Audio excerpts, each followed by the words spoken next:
मैं आप सभी का मेरे चैनल मां कुरु में स्वागत करता हूं। इस वीडियो में श्री सर्वेश्वरी समूह के संस्थापक परम पूज्य अघोरेश्वर भगवान राम जी एवं वर्तमान में प्रातःस्मरणीय परम पूज्य गुरुपद बाबा जी से जुड़ी हुई सत्य पर आधारित कुछ घटनाएं बताने जा रहा हूं। अगर आपको मेरे वीडियो पसंद आए तो लाइक करें एवं चैनल को सब्सक्राइब करें और सर्वेश्वरी समूह से जुड़े हुए सभी लोगों तक यह वीडियो पहुंचने की कोशिश करें।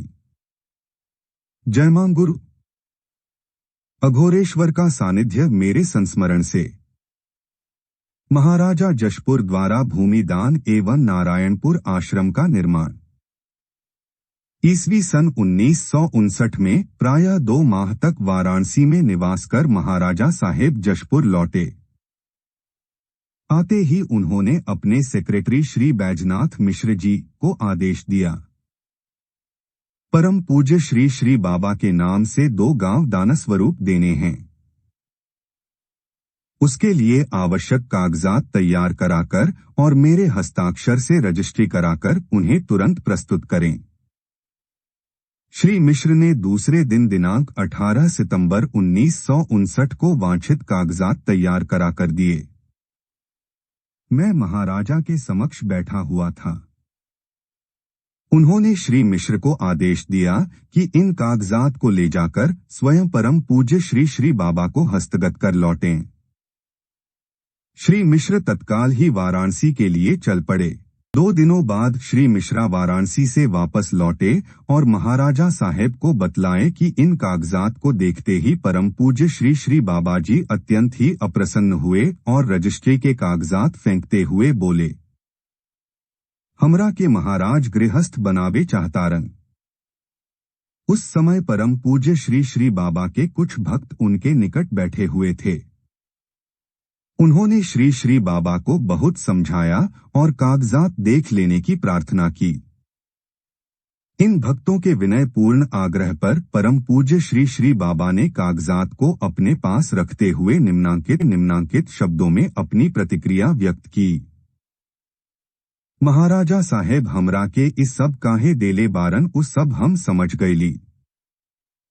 3 इन दोनों ग्रामों में से एक ग्राम लोदाम के धौठा टोली था, जहां कृषि योग्य भूमि नगण्य थी, परंतु ग्राम नारायणपुर से संलग्न चिटकवाइन ग्राम में कृषि के लिए उपयुक्त भूमि अपेक्षाकृत अधिक थी। परम पूज्य श्री श्री बाबा ने इसी ग्राम में ईस्वी सन 1960 में अपना आश्रम बनवाया, जिसका नाम जनसेवा अभेद आश्रम रखा गया। इस आश्रम के निर्माण हेतु परम पूज्य श्री श्री बाबा ने 2 श्रद्धालु साधुओं श्री विश्वनाथ साव और श्री केदार सिंह जी फोंकावीर को नारायणपुर भेजा था। वे जशपुर आकर मुझसे मिले और चिटकवाइन नारायणपुर के लिए रवाना हो गए। वहां वे गांव की स्थिति का अध्ययन कर वाराणसी लौट गए। कुछ दिनों बाद श्री विश्वनाथ साव जी पुनः चिटकवाइन पहुंचे और वहां परम पूज्य श्री श्री बाबा के लिए आश्रम बनवाने लगे। आश्रम निर्माण के कार्यारंभ के समय मैं अपने गांव में था।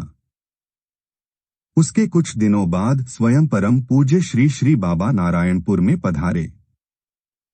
उनके साथ श्री फुलेना सिंह जी भी आए थे। परम पूज्य श्री श्री बाबा के आगमन का समाचार पाकर श्री पलटन बैगा उनकी सेवा में उपस्थित हो गए। वह राज बैगा थे। परम पूज्य श्री श्री बाबा पलटन बैगा से बराबर पूछते रहे, नूना बाबू कवना गांव में गईलन है? इस पर पलटन बैगा परम पूज्य श्री श्री बाबा से अनुरोध करते रहे कि नूना बाबू को पत्र लिखा जाए, परंतु महाप्रभु सदैव मना कर देते थे। मैं निकटस्थ ग्राम भेलवा में धान मिसाई में जुटा हुआ था। इसी गांव को महाराजा साहेब ने मेरे लड़कों के नाम लिख दिया था। अकस्मात इस कार्य से मेरा उच्चाटन होने लगा। एक दिन जब मैं नित्य क्रिया से निवृत्त होने के लिए जंगल की ओर गया हुआ था, मेरा मन उद्विग्न होने लगा। घर लौटकर मैंने अपने भंडारी से कहा कि मुझे अभी अभी जशपुर लौटना है, उसके लिए व्यवस्था करो। उसने मुझसे धान मिसाई का कार्य पूर्ण होने पर ही जाने का बार बार अनुरोध किया, परंतु मैं अपने निश्चय पर अडिग रहा। मैंने उसे धान मिसाई कर उसे भंडार में सहेज कर संचित करने का आदेश दिया और जलपान कर जशपुर के लिए चल पड़ा। जशपुर पहुंचने पर भी मन मस्तिष्क अशांत बना रहा। जशपुर में मानसिक वेदना तीव्रतर होने लगी, तब मैंने अपने दूसरे गांव जाने की ठान ली।